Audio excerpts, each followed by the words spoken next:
মায়াত ঘৰত কোনোবা আছা বাচাত অ বাচাত অ কোনোবা আছা ঘৰত অ বাচাত অ কোনোবা আছা নেকি নে বাচাত বহুত ভোক লাগছে বাচা আকৌ খাবা পোৱা নাই কি করবি দুখর কপাল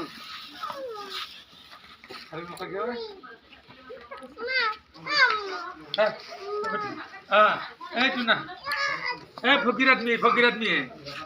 ये फकीर आदमी ওয়ালাইকুম সালাম বাবা